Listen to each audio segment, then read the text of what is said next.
দীর্ঘদিন বইমেলা মানে সে সত্যি ভালোবাসে পড়তে এবং নতুন নতুন বই এদিক ওদিক খুঁজতে হয় না, একটা মেলার মধ্যে গিয়ে সব ধরনের প্রকাশককে পেয়ে যান এবং তার পছন্দ মতো যেটা দরকার সেটা সংগ্রহ করে বাড়িতে নিয়ে যান। আর আরেক ধরনের শ্রোতা বইপ্রেমী আছেন, তারা বেশ কিছু বই প্রত্যেক বছরই প্রচুর বই কিনে নিয়ে যান বাড়িতে। তা আমি একদিন একজনকে বলেছিলাম যে আপনি এত বই কিনেছেন, বলুন না দেখুন আমার বাড়িতে অনেক অতিথি আসেন, বই না থাকলে আমার মর্যাদা থাকে না, বইটা শোকেসে সাজিয়ে রাখলে ভাবে আমি পণ্ডিত।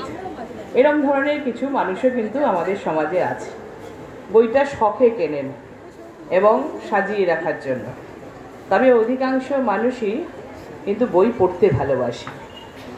আবার এটাও ঠিকই, বইমেলায় যারা যান, মানে আমাদের যেটা আসল বইমেলা হয় শীতকালে, মাননীয় মুখ্যমন্ত্রী যেটা জায়গা দিয়ে দিয়েছেন সল্টলেক করুণাময়ীতে আপনারা জানেন, এবং সেটা বইয়েরই মাঠ করে দিয়েছেন। সেখানে কিছু মানুষ আছেন, ছোট ছোটরা যায়, তারা বলেন আসলে বইটাও দেখাও হয়ে গেল আর প্রচুর খাবারের স্টল আছে, ঘুরে ঘুরে খেতেও ভালো লাগে। সুতরাং বইয়ের প্রতি আকর্ষণ আগের থেকে অনেক কমেছে বলবো না, আসলে কিছু প্রভাব চলছে, যেটা এক ধরনের বইপ্রেমী মানুষ এক ধরনের বই পছন্দ করেন, এক ধরনের বই কেনেন সাজিয়ে রাখার জন্য। কিন্তু কলেজ স্কোয়ারে আমি যেটা দেখি, সত্যি যারা বই ভালোবাসেন পড়তে, নির্দিষ্ট বইটি ঘুরে ঘুরে কিনতে থাকেন বিভিন্ন প্রকাশকদের জায়গা থেকে এবং সেটা সংগ্রহ করে সত্যি পড়বার জন্যই বাড়ি নিয়ে যান। আর কলেজ স্কোয়ারের একদম বই পাড়ার মধ্যেই কলেজ স্কোয়ার, কিছু কিছু বই এমন থাকে সব মানুষই কিন্তু, যেখানে বই আমাদের দক্ষিণেও হয়, দক্ষিণে একটা মাঠ আছে, সেখানেও আমরা গত 2-3 বছর ধরেই করছি, দিলীপবাবুরা যান এবং সুধাংশুবাবুরা ব্যবস্থা করেছেন। সেখানেও শীর্ষেন্দুদা থাকেন একদম বাড়ির কাছে, বা তার ওয়ার্ডে, মানে যিনি থাকেন যে ওয়ার্ডে, সেই ওয়ার্ডের মধ্যেই সেখানেও কিন্তু প্রচুর মানুষের ভিড় হয়।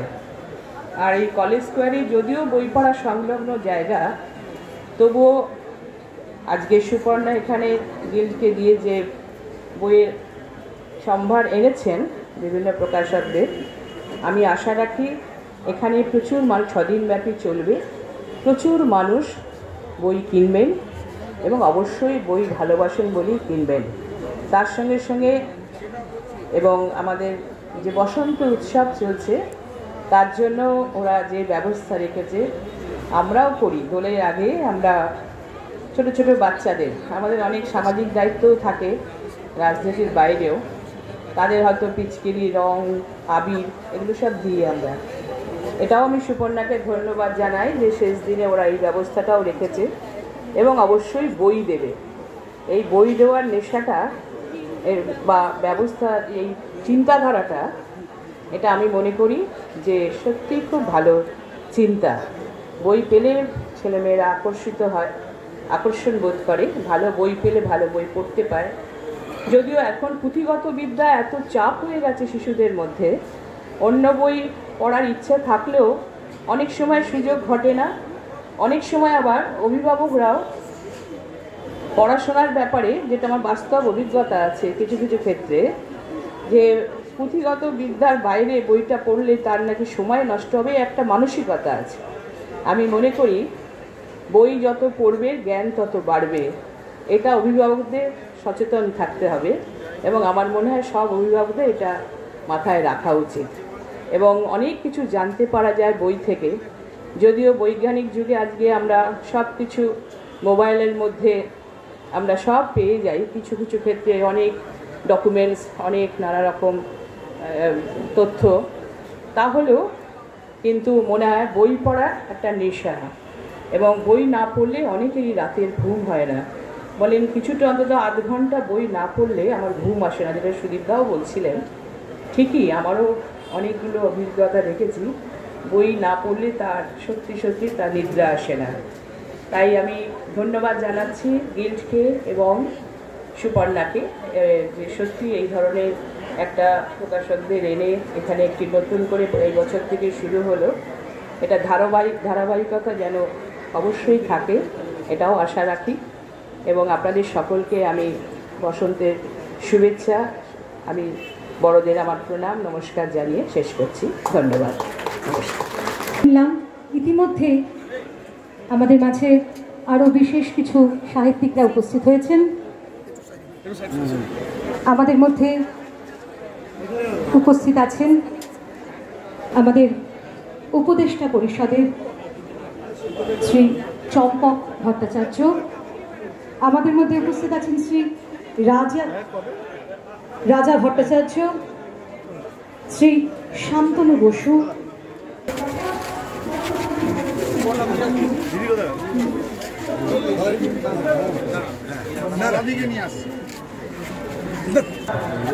লেখাটা গান হয়ে যাচ্ছে।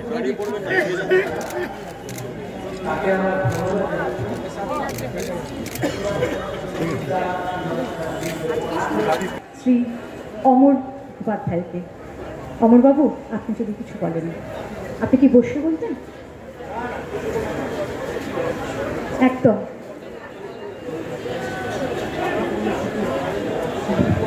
শীর্ষেন্দু মুখোপাধ্যায়কে আমার প্রণাম। ওর লেখা পড়েই আমরা লিখতে যতটুকু পারি সেটা কিছুটা শিখেছি, তো ওর লেখা পড়ে এখন আমাদের বয়সের কারণে ওর সঙ্গে মঞ্চ শেয়ার করছি, এক মঞ্চে রয়েছি, সেটাও আমাদের মানে গৌরবান্বিত করেছে। এই বইমেলা, বসন্তের বইমেলা, আর আমার মনে পড়ছিল যে গিল্ড কত রকমভাবে মেলা করে, যখন মহামারী হয় সেই সময় সব বন্ধ বই, কিন্তু মেলা কি করে করবেন, একটা হলো সল্ট লেকে একটা মেলা হলো, ওই তারপরে একটা হলো যোধপুর পার্কের ওখানে মেলা, এখানে ওখানে ছোট ছোট মেলা করে গিল্ড ক্রমশ মানে মহামারীটাকে অগ্রাহ্য করার চেষ্টা করছিল এবং সেটা কিছুটা হয়েও ছিল। বই মানুষ একটা বুভুক্ষ হয়েছিল, বা মানুষও বেরোতে চাইছিল, একটা সূত্রপে মানুষ বেরিয়ে এসেছিল বইয়ের কাছে। না, কিছু মানুষ বই পড়েন, কিছু মানুষ সারা জীবন বই না পড়ে শুধু খবর কাগজ পড়েই জীবন কাটিয়ে দেন, এরকম মানুষ আমি অনেক দেখেছি। সুতরাং এই নিয়ে হচ্ছে কলেজ স্ট্রিটে, এবং লোকে বইয়ের খোঁজে আসে কলেজ স্ট্রিটে, তা সত্ত্বেও এরকম একটা মেলার আয়োজন করা এবং এই বসন্তের দিনে এটা একটু অভিনব বটে। এবং এই বসন্তের রঙে, নানা রঙে আমাদের মন রাঙিয়ে যাক। আমরা এখান থেকে নিজের প্রয়োজন মতো বই অন্তত নির্বাচন করি, সংগ্রহ করি। সেই কারণেই মেলায় ফিরে আসা। কলকাতা বইমেলায় যেদিন শেষ দিন, সেদিন মঞ্চে ছিলাম, বলেছিলাম এটা তো শেষ নয়, আবার একটা শুরুর আরম্ভ। সেই শুরুটা আবার এই বছরেতে, বছর শেষ হয়নি, মানে বাংলা সন শেষ হয়নি, আবার ওই বছরেই এই শুরুটা হলো। হ্যাঁ, 31শে জানুয়ারি, হ্যাঁ, কলকাতা বইমেলা যদি শেষ হয়, সেই তো শেষ হয়নি, আবার এই 2 মাস বাদেই, আবার ফেব্রুয়ারি ও মার্চ, 1 মাস 6 দিন বাদেই আবার আমরা নতুন বইমেলায় উপস্থিত হয়েছি। সকলে আপনারা যারা এখানে আছেন এবং যারা আসবেন, বই কিনুন। এটা বইয়ের পাড়া এবং এটা সারস্বত পাড়া, সমস্ত কলেজ ইউনিভার্সিটি সব এখানে, লেখকরা এখানে এসে আড্ডা মারেন। বাংলাদেশ থেকে যারা আসেন, বাংলাদেশের লেখকরা বা এরকম সংস্কৃতির মানুষরা, তারা এসে প্রথমে কলেজ থেকে ঢুক মারেন, কফি হাউসে এসে হক চকিয়ে চারদিকে তাকান, এইরকম আড্ডার জায়গা এবং এইরকম বইয়ের এইরকম মেলা, মানে দোকান পাট মিলে একটা অঞ্চল পুরো বই পাড়া হয়ে ওঠা, এটা বোধহয় ভারতবর্ষের আর কোথাও নেই। যেমন ভারতবর্ষের কোথাও নেই ওইরকম একটা কফি হাউস, এরকম একটা বই পাড়াও ভারতবর্ষের কোথাও নেই। সুতরাং আমাদের বইমেলাতে এরকম হবে, উদার বইমেলা। বাংলাদেশের বই বিক্রি হয়, সব দেশের বই বিক্রি হয়, যার যেটা পছন্দ সে সেটা কেনেন। যে তরুণ কর্মীরা যারা গিল্ডের সঙ্গে যুক্ত আছেন তাদের সঙ্গে মেলার কথা শুনলেই একটু অন্যরকম হয়। ছেলেবেলায় যেমন মেলা শুনলেই মেলায় যাওয়ার ইচ্ছে হতো, আমাদের এখন হয়েছে বই মেলা টেলা এগুলো হলে অন্তত বাড়ি থেকে বেরিয়ে অনেকে। আমরা অনুরোধ করবো শ্রীমতী বিনতা রায়চৌধুরীকে, আসলে যারা লেখেন। আসি, সামনে বছর আবার দেখা হবে, কিন্তু প্রায় 1.5 মাসের মধ্যেই গিল্ড যে এত সুন্দর একটি অনুষ্ঠানের আয়োজন করে ফেলবে সে কথা ভাবা যায় না। আর একজনের কথা মনে হচ্ছে কলেজ স্ট্রিটের এবার সরস্বতী পুজো হয়েছে, এটাও কিন্তু খুব অভিনব প্রচেষ্টা, খুব অভিনব পরিকল্পনা। তখন আমার সাথে প্রথম পরিচয় হয় সুপর্ণা দত্তর সঙ্গে।